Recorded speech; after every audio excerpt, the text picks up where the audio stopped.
Welcome back. You're watching the Late Night News. In a clear U-turn from her earlier request, life convict in the Rajiv Gandhi assassination case, Nalini Sriharan now says that she wants to remain at the Vellore prison and does not want to be shifted to Pual jail anymore. Her lawyer, who met her this morning, says Nalini believes conditions in the Vellore jail are now better and she no longer wants a transfer. Only recently, Nalini had asked Tamil scholars at the World Classical Tamil Conference to back her plea for an early release. It was colors of the rainbow that greeted the people who visited the Marina Beach today as members of the LGBT community participated in an enthusiastic Pride March, the second such parade in 2 years. And a year after homosexuality was legalized in the country, this year even close family and friends of the LGBT community participated in the march. It was a carnival. Happy faces, Batman masks, colorful ribbons and placards filled the electrifying atmosphere. About 300 members of the LGBT community took part in the second edition of the Pride March to celebrate freedom and call for the empowerment. The march clearly showed an increase in support for them from last year. The opportunity to learn how this really links to so many other issues as well. You know, it's not like a minority issue. Having an atmosphere that's open to sexual rights of all people is a fundamental part of having an inclusive and democratic society. Look at the crowd, half of it is actually family and friends. It's really important that we are here, they are there with us to support us and validate who we are. It is the first Pride March after consensual sex between the same gender was decriminalized by the Delhi High Court. Activists at the Pride March called for the judgment to be upheld by the Supreme Court and sought inclusion in the national census. We want an end to discrimination. We want protection against discrimination. We want in the national census transgender persons to be included in the category that they want to identify as and not as necessarily as only male or female as it currently is. Hues may vary, humanity does not. Inspired by these words of Subramaniam Bharadiyar, these people celebrate their humanity setting aside their sexual orientation in this Pride March. In Chennai, Lok Priya for NDTV Hindu. Anirudh Vasudevan of the Shakti Resource Center, also an LGBT rights activist, joined us in our studio and told us about how the visibility of the community has increased since homosexuality was legalized last year and the increasing support that LGBT communities are now getting from their own family and friends. Well, not very, except maybe in terms of visibility, people talking more about it, people hearing more about it, events being held. In terms of visibility, in terms of the media paying more attention to it, yes, which I think is really crucial. But I don't know if we still have any sort of markers of social change that we can actually look at. I mean, it's not that last year we did have friends and family marching, but we definitely had more this time, which was really heartening to see, considering that family and acceptance within the family seems to be of crucial importance to LGBT communities. Definitely very happy about that.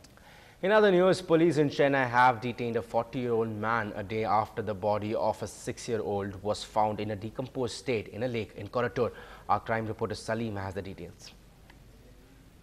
6-year-old Gauri, the daughter of a construction worker, was sleeping in this hut before she was found missing last week. A search led police to a decomposed body in Korattur Lake.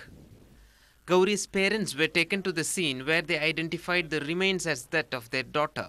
போலீஸ்காரங்க வந்து பார்த்துருக்காங்க பார்த்து கால் ரெண்டு இல்லை ரெண்டு கை இல்லை குழந்தை பாடி மட்டும் விளையாண்டு எடுத்து மருத்துவமனையில் கொண்டு போய் கொடுத்துருக்கோம் அந்த கேம்ஸில் கொண்டு கொடுத்துருக்கோம். We can still notice the sketch of the body on the ground where probably the body was lying for almost 5 days. The decomposed body of 6-year-old Gauri was recovered from this place. The construction workers working in that site actually noticed a few crows pecking on a body. Taking a closer look, they noticed that it was a body of a 6-year-old child and they alerted the police. Police are awaiting the postmortem report to confirm their suspicion that the girl might have been raped before she was killed. A 40-year-old watchman in the area where Gauri lived is under detention for questioning. In Chennai, Salim for NDTV Hindu. Chain snatching is a common crime in Chennai in which often women are the victims. But what happened today in Triplicane was different. It was a young girl who was caught snatching a chain of an auto driver. Pratiksha reports. 17-year-old Madhumita was taken into custody Saturday after she did the unexpected. She approached an auto rickshaw and snatched the gold chain worn by its driver. The girl, who claims she's an orphan, told the police that she took his chain to help a friend. காலையில் மணி 3:30 மணி இருக்கும். எங்கள் பையன் bathroom போகிறதுக்கு எந்திரிச்சு போனான். பார்த்தாக்கா ஒரு lady உட்காந்துட்டு இருந்தா ஆட்டோவில் முன் சீட்டில். அவர் எங்கள் வீட்டுக்காரர் பின்னாடி உட்காந்து படுத்துட்டு இருந்தார். கொக்கி வந்து டைட்டாக இருந்தது. அது எப்படி கழட்டுன்னு தெரியல. சரின்னு சொல்லிட்டு அந்த ஆட்டோக்காரங்க வந்து பின்னாடி விரட்டிட்டு போனாங்க. போனாக்கா அந்த சந்து கொஞ்சம் தூரம் தாண்டி போயிடுச்சு இந்த பொண்ணு. அப்புறம் அந்த போலீஸ் போய் என்ன பண்ணார், பைக்கில் உட்கார வச்சு கூட்டிகிட்டு வந்தார். Madhumita was produced at the court in Egmore. The first-time offender, who is under 18 years of age, was sent to the state-run juvenile home. In Chennai, Pratiksha Ramkumar for NDTV Hindu. It was a trip to a temple in Karnataka that one Delhi-based family will always remember, and for all the wrong reasons. They say the temple authorities simply refused to let them take their child who has cerebral palsy on a wheelchair into the temple. Maya Sharma reports. The trip to the Sri Ranganatha Swami temple in Srirangapatna near Mysore was a last-minute decision for the family of Anikesh. A decision that ended by causing them pain when their 23-year-old son was not allowed to enter the temple on his wheelchair. I said, no, I would like to go with the wheelchair. To which he pushed the wheelchair aside, and then old man also in a khaki dress joined him, and they pushed the wheelchair aside and said, you go out from the side, we don't allow wheelchairs. Was your son sitting in the wheelchair at that time, or were you carrying him? Yes, he was sitting in the wheelchair, and he said that he was pushed around, which is what actually hurt us. The priest left his job inside the sanctum sanctorum, and he came and he joined them and he said, take them out, take them out. And just because he can't speak, they just push him around. It was very hurting.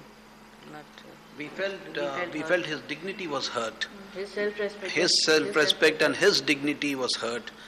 Temple authorities say there was a communication gap because of language, and that no wheelchair is allowed in because of access problems.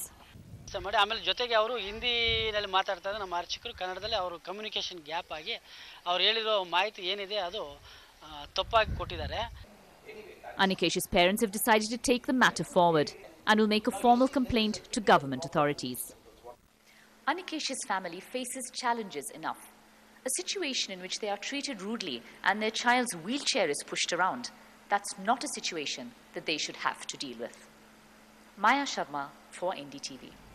Time to slip into a short break. Up on the other side, it's whistle for a time, but no, not for the CSK. Stay with us and we'll tell you more.